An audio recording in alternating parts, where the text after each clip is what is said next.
Conteúdo concreto. Cultura, educação e pesquisa em um papo informal com especialistas descomplicando o conhecimento.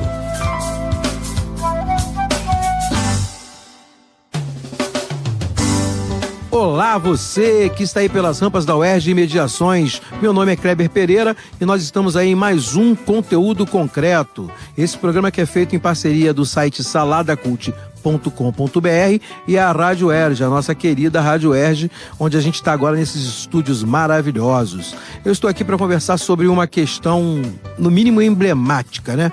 A demanda do ser humano por deuses, pela religiosidade. A gente vai conversar um pouquinho sobre isso. Eu estou aqui com o professor Gustavo Bernardo Krause. Tudo bom, Gustavo? Tudo bem, como é que tá? Tranquilo. O professor Bernardo Gustavo, ele é do Instituto de Letras aqui da UERJ, né, do setor de Teoria da Literatura, e atualmente é também o diretor do vestibular, não é isso? Isso, DESEA, Departamento de Seleção Acadêmica. Seleção Acadêmica da UERJ. Está fazendo aí uma revolução, trazendo a literatura para o vestibular, tem feito mesas lindas aí, muito bom, vale a pena conferir aí na internet. Estamos também aqui com Paulo Gracino Júnior. Paulo Gracino Júnior, gente. Não é o Paulo Gracindo, entendeu? Não tem nada a ver com sucupira, não tem nada a ver com aquela coisa toda. É Paulo Gracino Júnior. Tudo bom, Paulo? Tudo bem, beleza. Paulo é professor, né? Também da área de Ciências Sociais, e escreveu um livro chamado A Demanda por Deuses. Espetacular o título. Vamos começar esse nosso papo falando sobre a publicação de vocês. Você escreveu um livro, não foi, Gustavo? Isso, A Ficção de Deus. O que é isso, meu Deus do céu? Conta pra gente o que é a ficção de Deus. A minha pesquisa era buscar a interface, né, entre sempre filosofia e literatura, no âmbito da filosofia e teologia. Então, verificar qual era a relação da literatura com a religião. Em particular, fechei o foco no personagem Deus. Como é que ele aparece na literatura. Tá? Isso é uma vertente, eu verifiquei vários romances, vários textos, que aparece o personagem Deus, tanto em autores religiosos, como Guimarães Rosa, Graham Greene, quanto em autores ateus, como Saramago, que é o autor ateu emblemático, né? Então, tentando verificar como é que cada grupo desses, cada autor, tratava Deus como seu personagem. Procurei ver também Deus como personagem no livro sagrado, quer dizer, na própria Bíblia, a partir de um autor que é religioso, genial, chamado Jack Miles, em que ele faz uma duologia, dois livros chamados Deus, uma biografia, que trabalha o Antigo Testamento, e Cristo, uma crise na vida de Deus, que ele vê o Novo Testamento. E ele, nesse livro, ele é religioso, mas ele vê na perspectiva de um professor de teoria da literatura, que ele também é. Então ele lê a Bíblia como ficção. Então vê qual é a força que tem o personagem Deus, principalmente no Antigo Testamento, já que ele quase não aparece no Novo, né? Então ele vai trabalhar esse personagem. Eu lidei com isso, quer dizer, vendo tanto o livro sagrado como o livro ficcional, quanto os romances, como eles trazem, tanto de autores religiosos quanto de autores não religiosos, e até ateus militantes, que é o caso do Saramago, como é que eles trabalham com a figura do personagem Deus. Caramba, eu vou voltar no Gustavo, mas eu quero falar um pouquinho do livro do Paulo. Paulo, o seu livro, ele fala do quê? Ele aborda essa temática aí que invade o palco da religião, dos seres humanos e o divino, em que pé? Como é que ele está no teu livro? Bom, esse livro é fruto da minha tese de doutorado defendida aqui na UERJ em 2010. Eu já estudo Sociologia da Religião faz umas décadas, né, desde da graduação.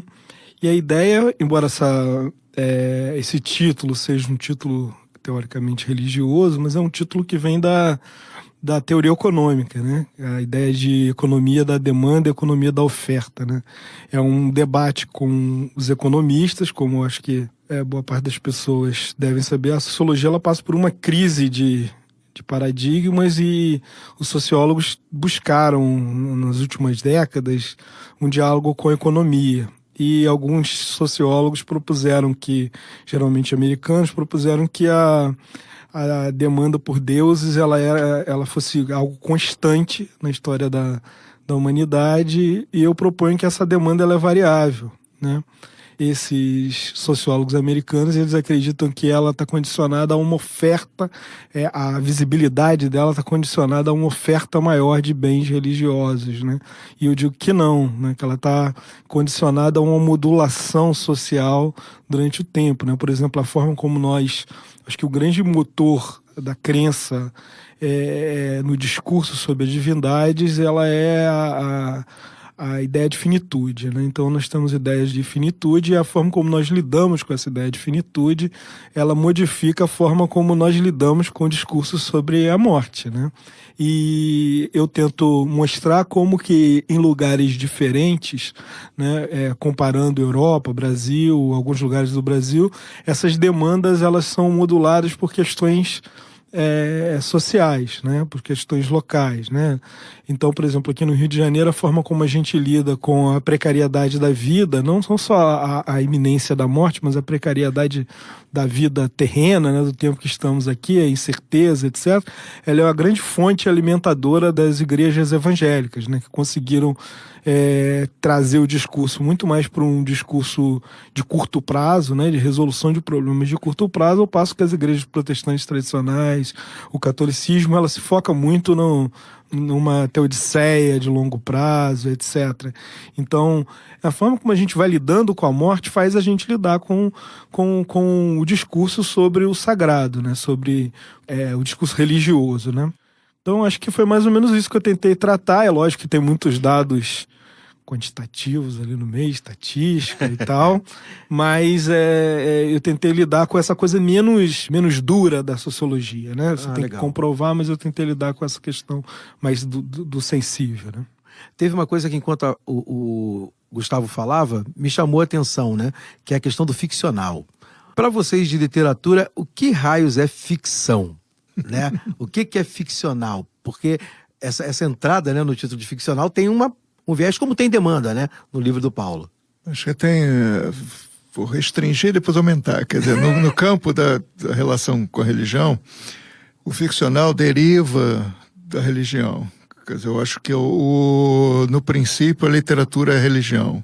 Essa tese que eu dei, uma das teses que eu defendo no livro, que no princípio o imaginário, o ficcional se apresenta não como ficcional, mas como verdadeiro, embora transcendente, indemonstrável, incognoscível, mas se apresenta como verdade. Quer dizer, e até hoje, né, normalmente quem crê, não crê que está crendo numa ficção, crê que existe um ser superior, uma entidade, lá o que seja, porque justifica toda a sua crença, todas as suas orações.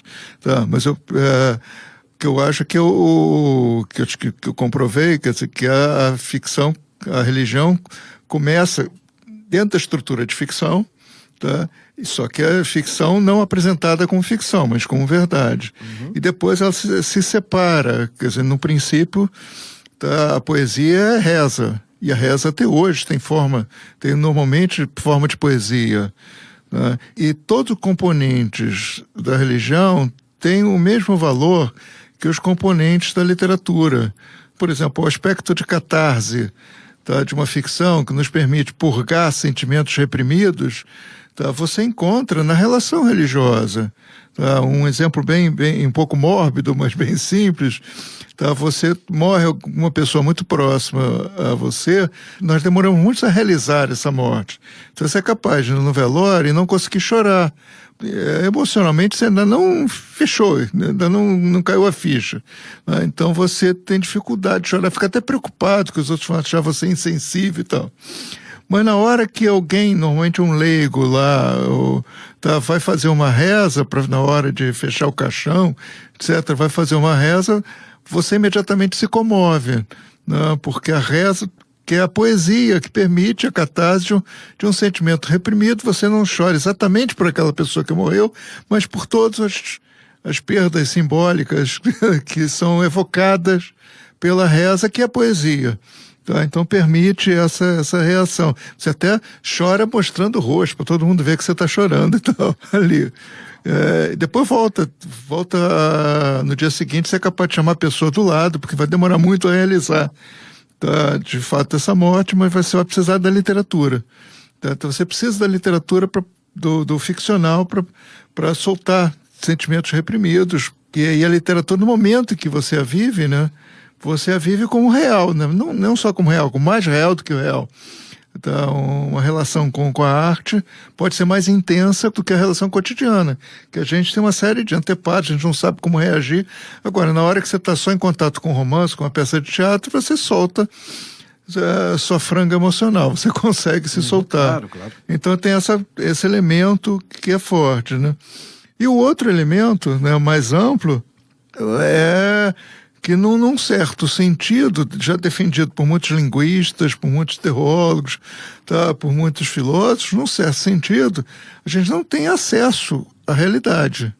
Tá? Você só tem acesso à realidade ao imaginá-la, quer dizer, ao estabelecer uma hipótese que é ficcional, toda hipótese é uma ficção, tá? Uma convenção. Todos os discursos, no fundo, são ficcionais. Isso já está, o discurso jurídico, o discurso pedagógico, o discurso político, tá? O discurso religioso, claro, o discurso médico, mas o discurso ficcional, estrito senso ficcional, ele tem a diferença que ele se apresenta com ficção. Se fala em um romance te avisa, isso é um romance. Tá? Então você pode ler sabendo que aquilo não é verdade. Exatamente por isso você pode lê-lo como se fosse mais verdadeiro do que a verdade. Tá? Então, e nos outros discursos não. Você está mediado pela necessidade de confirmar ou de asseverar, de convencer os outros, de doutrinar os demais, em qualquer dos discursos. Uma frase de um filósofo do Kant, né? A ficção é mais real do que o real. Tá? Porque ela tem uma sensação de realidade maior. Até porque ela se preocupa em fechar, né, as arestas que ficariam abertas diante do que é mitológico, do que é você controla explicado, claro, né? Dentro de uma noção de controle. E isso me levou a uma coisa que o Paulo falou, né, sobre tornar mais sensível.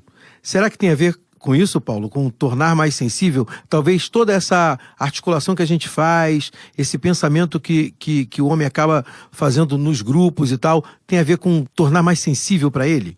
Sentir mesmo, de verdade? Aí ele faz a partir do que ele pode criar como ficção?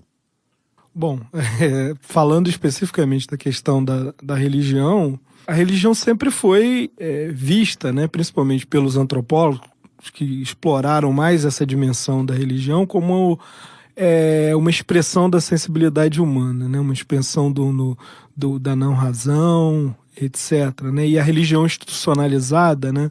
Ela foi vista como uma espécie de racionalização e uma perda dessa sensibilidade. Né? E aqui no Brasil também, né?